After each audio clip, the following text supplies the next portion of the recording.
Prepositions क्या होते हैं? प्रेपोजिशंस होते हैं रिलेटिंग वर्ड्स, जो क्या करते हैं, जो हेल्प करते हैं हमें किन्हीं भी वर्ड्स के बीच में रिलेशन बताने में। अब रिलेशन बताने के लिए वो क्या करते हैं, हमसे क्या हेल्प चाहते हैं या हमारी क्या हेल्प करते हैं, वो कुछ वर्ड्स को आपस में जोड़ते हैं। जैसे अगर आप यहाँ देखो, मैंने लिखा है word plus word plus word. अब जो बीच का वर्ड है वो एक प्रेपोजिशन हो सकता है और वो कई सारे हो सकते हैं। उसके अगर हम लेफ्ट की साइड जाए तो वो लिखा है एन पी और वर्ब, यानी कि वो नाउन हो सकता है, प्रोनाउन हो सकता है या कोई वर्ब हो सकती है। और राइट साइड जाए तो मैंने लिखा है कि वो वर्ड या तो नाउन होगा या प्रोनाउन होगा। यानी कि we use preposition before noun और प्रोनाउन, यानी कि जो लास्ट वाला वर्ड है उससे जस्ट पहले हम प्रेपोजिशन यूज करते हैं, तो वो नाउन और प्रोनाउन के जस्ट पहले हम प्रेपोजिशन यूज करते हैं। We do not use preposition before adjective. हम लोग एडजेक्टिव या एडवर्ब इनके पहले प्रेपोजिशन का कभी भी इस्तेमाल नहीं करते। ठीक है, we have categorise them in different context. हमने अपने हिसाब से इनको अलग अलग स्पेसिंग में कैटेगराइज किया हुआ है। जैसे अगर हम प्लेस की बात करें, प्लेस में आने वाले सारे प्रेपोजिशंस कौन से होते हैं और उनका क्या यूज है वो मैं आपको बताने वाला हूँ। जैसे सबसे पहले आ रहा है इन, फिर आएगा एट, फिर आ रहा है on, over, above, below, under. अब ये ध्यान रखो कि इन जो है वो बड़ी प्लेसेस का कंटेक्स्ट बताता है और एट जो है वो स्मॉल प्लेसेस का कंटेक्स्ट बताता है। जैसे आप सभी, you all are living at Sadarpur, जो कि कहाँ आता है, इन यूपी। यानी कि यूपी बड़ी जगह है और उसके बाद सदरपुर आता है। तो इस चीज का ध्यान रखना कि कि यूपी का कंटेक्स्ट वो बता रहा है इन से, क्योंकि यूपी बड़ी जगह है, और सदरपुर जो कि छोटी जगह है उसका कंटेक्स्ट वो बता रहा है एट से। बट लेकिन कई बार ऐसा होता है सिर्फ ये आता है यू आर या I am living in Sadarpur. उस समय इन सदरपुर हमने इसलिए करा क्योंकि हमने सदरपुर को ही इस समय पे मेन कंटेक्स्ट माना कि सबसे बड़ी जगह हमारे लिए यही है, तो इसलिए हमने इन सदरपुर लगा लिया। इस समय हम एट का यूज इसलिए नहीं कर रहे क्योंकि अगर हम एट का यूज करते थे, एट सदरपुर, तो हमें ये बताना पड़ता कि सदरपुर है कहाँ पे। तो इन गौतम बुद्ध नगर या फिर इन उत्तर प्रदेश आप बताते। लेकिन जब आपने सदरपुर को ही सबसे बड़ी जगह मान लिया तो आपने क्या करा, उसके आगे इन लगा दिया। जैसे यहाँ पे एक एग्जाम्पल भी मैंने दे रखा है, राधिका लिव्स एट गांधीनगर। गांधीनगर छोटी जगह है इसलिए एट, और इन दिल्ली क्योंकि गांधीनगर दिल्ली के अंदर है तो वो दिल्ली बड़ी जगह है, उसके आगे इन लगाया, और गांधीनगर के आगे एट लगाया क्योंकि गांधीनगर छोटी जगह है। अब हम ऑन, ओवर, अबव, बिलो और अंडर का जो कंटेक्स्ट है वो फाइंड करेंगे एक जो मैंने आपको फिगर बना के दे रखा है उसके थ्रू। अब इस फिगर का कंटेक्स्ट यानी कि हर चीज को बताने के लिए हमें एक ऐसी चीज चाहिए होती है जिससे हम रिलेट कर सके। तो रिलेट करने के लिए मैंने टेबल को मेन कंटेक्स्ट लिया है। यानी टेबल के ऊपर सेब रखा हुआ है, एक मोबाइल फोन रखा हुआ है, टेबल के जस्ट ऊपर फैन है, टेबल के जस्ट नीचे रैट है, और टेबल के कहीं आसपास नीचे की तरफ एक स्नेक आ रहा है। ये मैंने इसलिए बनाया है ताकि मैं टेबल के कंटेक्स्ट में बाकी सबकी पोजीशंस को बता सकूं। अब बाकी सबकी पोजीशन को बताने के लिए सबसे पहले मैं ऑन के बारे में जानूंगा। ऑन जो है वो हेल्प करता है किसी भी चीज का जब एक सरफेस के साथ किसी तरह का कांटेक्ट हो, यानी कि कोई भी ऐसी चीज जो कांटेक्ट ऑफ सरफेस में हो, चाहे वो हॉरिजॉन्टल हो चाहे वो वर्टिकल हो। अगर मैं टेबल पे बात करूं तो टेबल के कांटेक्ट में इस समय पे क्या है, ये एप्पल और ये टेबल।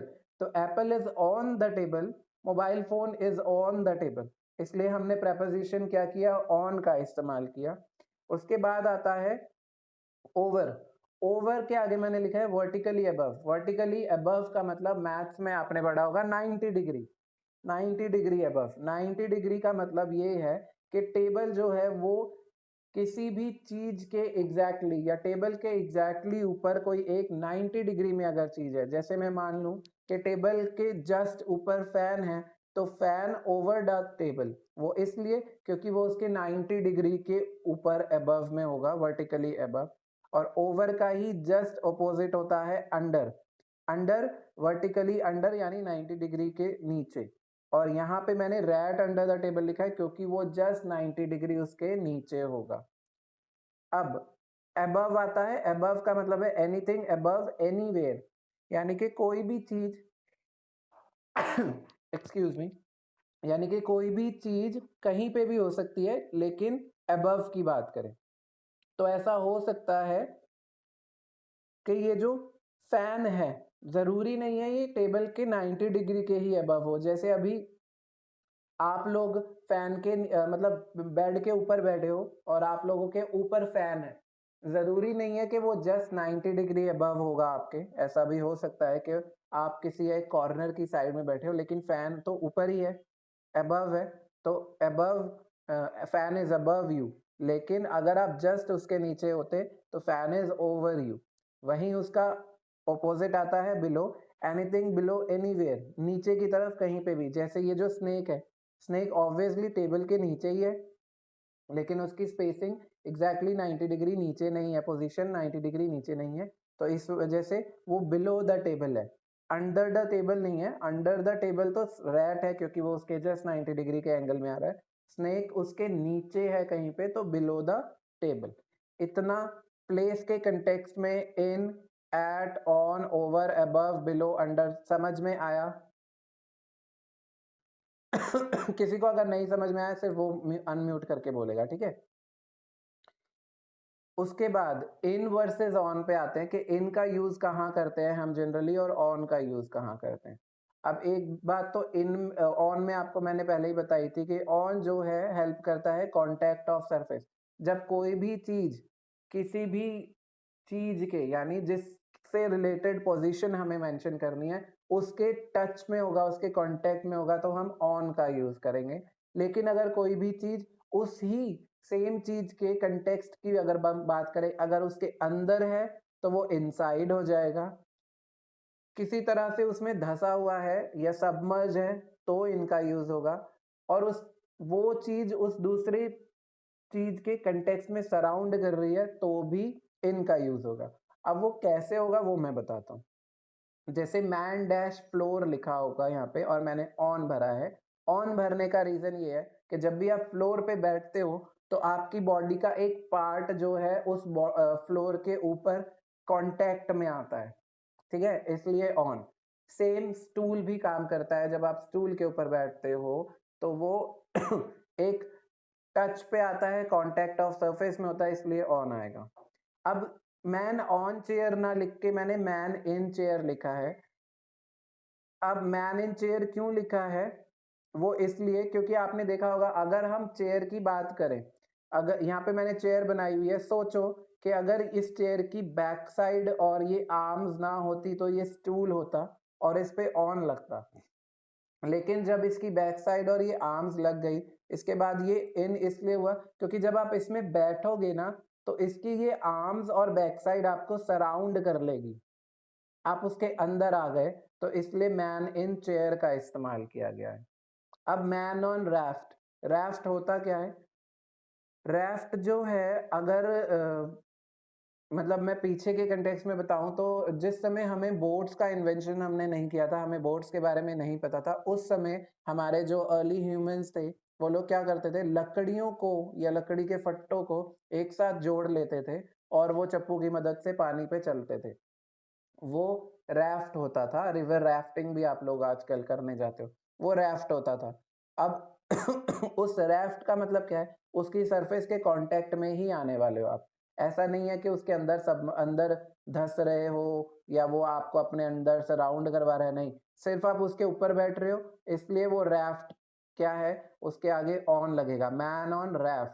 लेकिन वही राफ्ट अगर बोट बन जाए यानी कि उसकी साइडें उठ जाए तो आप क्या हो रहे हो, उसके अंदर सबमर्ज हो रहे हो, थोड़े से उसके अंदर जा रहे हो, तो इसलिए मैन इन बोट हो जाएगा, मैन ऑन बोट नहीं होगा। बाइक की बात करें, सेम सिचुएशन है, बाइक के ऊपर बैठते हो तो कोई भी ऐसी चीज नहीं है बाइक की जो आपको सराउंड करे या आप उस पे सबमर्ज हो गए या उसके अंदर बैठे, नहीं, आप उसकी सरफेस पे बैठे हो, इसलिए मैन ऑन बाइक। कार की बात करें, आपको पता है कि कार के तो आप अंदर ही बैठते हो। मैन ऑन बेड, जब आप काम करने के लिए सिर्फ वर्क कर रहे हो, काम करने के लिए बेड पे। इस समय जो आप लोग बैठे हुए हो वो मैन ऑन बेड या स्टूडेंट्स ऑन बेड है, क्योंकि आप उसके सरफेस के कांटेक्ट में हो, ठीक है। उसके बाद मैन इन बेड स्लीप में, जब जब आप सोते हो, जब आप सोओगे तो आप पूरी तरह से उसके ऊपर लेटे हुए होगे, और जो गद्दा है, जो आपका मैट्रेस है, वो क्या है, आपको सबमर्ज करेगा, और जब वो सबमर्ज करेगा तो उसमें इन का यूज होगा। Same goes for sofa. सोफे पे भी जब आप बैठते हो तो क्या होता है, सोफे पे भी जब आप बैठते हो तो सोफा आप जब बैठे तो वो धंस जाता है थोड़ा सा अंदर, यानी कि आप सबमर्ज हो जाते हो, तो मैन इन सोफा, ठीक है। अब हम बात करते हैं बर्ड डैश ट्री। पहले मैं ट्री के कंटेक्स्ट में बता रहा हूँ। ट्री के कंटेक्स्ट में बताने के लिए यहाँ पे एक फिगर मैंने बनाया हुआ है। सोचो, ऊपर देखो कि ये जो मैंने ट्री बनाया हुआ है उसके ऊपर ऑन का मतलब क्या है, कांटेक्ट ऑफ सरफेस, यानी वो चिड़िया जो है ट्री के ऊपर ऐसे बैठेगी। कभी ऐसे बैठे हुए आपने देखी होगी? नहीं देखी होगी। वहीं नीचे आ जाओ तो बर्ड जो है ट्री के अंदर किसी टहनी पे बैठेगी, ब्रांच में बैठेगी, तो वो ट्री जो है उसे सबमर्ज कर रही है, इसलिए बर्ड इन ट्री। लेकिन अगर मैं कंटेक्स्ट में बात करूं बर्ड डैश ब्रांच, तो ब्रांच जो है एक डंडी है जिसके ऊपर वो बैठ रही है और उसकी सरफेस के कांटेक्ट में आ रही है, तो बर्ड ऑन ब्रांच होगा। इस चीज को याद रखना। उसके बाद bird dash shade of tree. Dash shade of tree मतलब जो शेड है, शेड यानी कि उसकी परछाई ट्री की उसके अंदर, उसके ऊपर बैठी है और शेड उसे कवर कर रही है, इस वजह से bird in shade of tree. इतना जो मैंने समझाया, किसी को अगर समझ में नहीं आया वो मेरे से पूछ सकता है, ठीक है। दैट मीन्स आपको समझ आ गया, नाइस। आगे बढ़ते हैं हम ओवर और अंडर में। अब ओवर और अंडर की बात करें तो दोनों का ही काम या दोनों का ही यूज हम किसी चीज को कवर करने के सेंस में यूज करते हैं, लेकिन दोनों में सबसे बड़ा डिफरेंस ये है कि अंडर जो है सिर्फ आपकी प्रेजेंस को बताता है, और ओवर जो है आपकी फिजिकल अपीयरेंस यानी फिजिकली आपको कवर करता है, ठीक है। जैसे आपने सेंटेंसेस कई बार पढ़े होंगे, you are under CCTV surveillance, ठीक है। तो उसमें आपकी प्रेजेंस के बारे में बताया जा रहा है कि आप उस कैमरे की निगरानी में हो, वहां पे आप कहीं ना कहीं चलते हुए नजर आ रहे हो। ही is sitting under the fan. Under the fan का मतलब क्या है, ना हमने यहाँ पे बिलो यूज करा, ना ही हमने यहाँ पे वर्टिकली डाउन वाला यूज करा। वो इसलिए क्योंकि फैन के नीचे कहीं बैठे हो, जब फैन चल रहा है तो उसकी हवा कहीं ना कहीं आपको कवर कर रही है, तो वो अंडर हुआ, ही is sitting under the fan. उसके बाद ही is sitting under the tree. अब ट्री का यहाँ पे मैंने देखो बताया हुआ है, एक चीज का ध्यान यहाँ पे रखना, शेड और शेडो में फर्क होता है। जनरली मूवेबल चीजों की परछाई को हम शेडो कहते हैं, जैसे ह्यूमन बीइंग्स की परछाई को, और बाकी सारी चीजें जो मूवेबल नहीं है उन्हें हम शेड कहते हैं, ठीक है। और साथ ही साथ नॉन लिविंग थिंग्स की भी परछाई को हम शेड कहेंगे, और सारी लिविंग थिंग्स की परछाई को हम शेडो कहेंगे। लेकिन इस चीज का भी ध्यान रखना है कि वो मूवेबल और नॉन मूवेबल होनी चाहिए, ठीक है। अब ही is sitting under the tree. Under इसलिए क्योंकि उस ट्री की एक परछाई है जो कि परछाई उसको कवर कर रही है, तो इसलिए कवरिंग सेंस है, इसलिए हमने अंडर द ट्री का इस्तेमाल करा। और ये वाला तो पीछे हम पढ़ के ही आ चुके थे, he is sitting in the shade of the tree, क्योंकि शेड उसे सबमर्ज कर रही है, कवर कर रही है, उसके आसपास है। अब यहाँ पे आया put the blanket over the body. मैंने बोला कि अंडर का यूज हम कवरिंग सेंस में करते हैं, लेकिन वो फिजिकली आपको कवर नहीं करती। वहीं ओवर जो है वो आपको फिजिकली कवर करेगा। जैसे आप ब्लैंकेट अपने ऊपर लेते हो तो एक बॉडी टच रहता है, और बॉडी टच रहने का मतलब क्या है, वो आपको फिजिकली प्रॉपर कवर कर रही है, इसलिए हमने ओवर का यूज किया। ओवर और अंडर में किसी को अगर समझ में नहीं आया तो वो पूछो। ग्रेट, यानी कि समझ में आ गया। अब हम आते हैं बिटवीन वर्सेस अमंग में।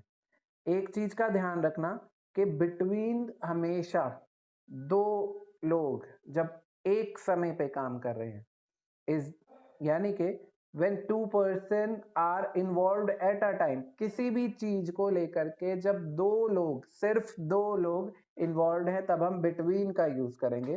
वहीं अमंग की बात करें तो एक सिचुएशन में एट अ टाइम 2 से ज़्यादा इन्वॉल्व्ड है, तब हम अमंग का इस्तेमाल करेंगे। इस चीज़ को कंटेक्स्ट को इतना ही याद रखना जितना बता रहा हूँ। एट अ टाइम अगर सिर्फ 2 ही इन्वॉल्व्ड हैं, तो हम बिटवीन यूज़ करेंगे और एट अ टाइम अगर 2 से ज़्यादा इन्वॉल्व्ड हैं, तो हम अमंग यूज़ करेंगे। अब इसके एग्ज़ाम्पल्स की तरफ चलते हैं। जैसे Radha and Priya distributed money dash them, मैंने लिखा है बिटवीन, क्योंकि यहाँ पे डिस्ट्रीब्यूशन का काम हो रहा है एक साथ और एक इवेंट पे 2 ही लोग हैं, राधा और प्रिया। और जब मैंने बोला कि एक इवेंट में सिर्फ 2 लोग इन्वॉल्व होंगे, तो बिटवीन का यूज़ होगा। All the student discussed the matter dash them, discussion का काम हो रहा है, यानी एक इवेंट हो रहा है और उसमें 2 से ज़्यादा स्टूडेंट्स लिखा है और स्टूडेंट्स तो 2 से ज़्यादा हैं, उसके ऊपर डिस्कशन कर रहे हैं, तो इस वजह से मैंने अमंग का यूज़ किया है। ठीक है, नेक्स्ट पे आते हैं। There will be a match, sorry, there will be matches dash India, Pakistan and Australia. अब मैंने यहाँ पे बिटवीन का यूज़ करा है। कोई ऐसा बच्चा जो मुझे ये बता सके कि मैंने बिटवीन क्यों यूज़ करा है, वो अपना माइक अनम्यूट करके बताओ। अच्छा, मतलब अभी भी कॉन्टेक्स्ट समझ में नहीं आया बिटवीन का। अब देखो मेरे को एक बात बताओ, ये सारे, हाँ, हाँ जी बच्चे।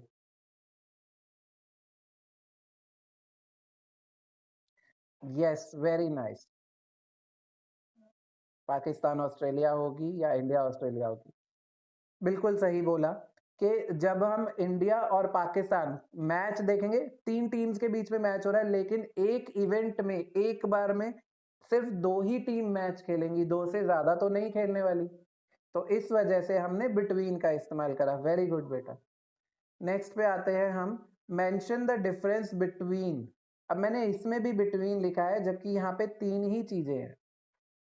सेम एक सिचुएशन जो अभी हम देख के आए वही यहाँ पे है कि डिफरेंस हम सिर्फ 2 के बीच में ही बताएंगे। सॉलिड और लिक्विड के बीच में कंपैरिजन करेंगे, लिक्विड और गैस के बीच में कंपैरिजन करेंगे, या सॉलिड और गैस के बीच में कंपैरिजन करेंगे।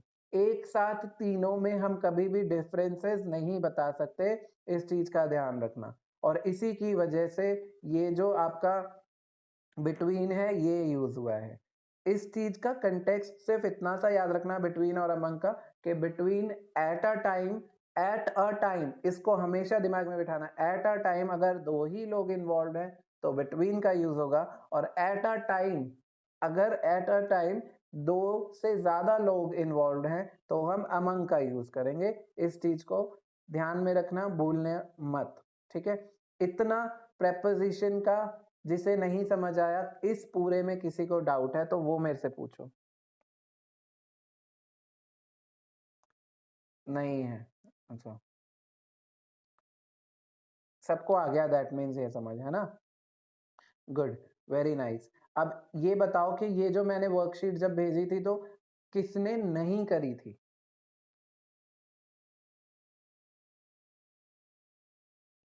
सबने कर ली।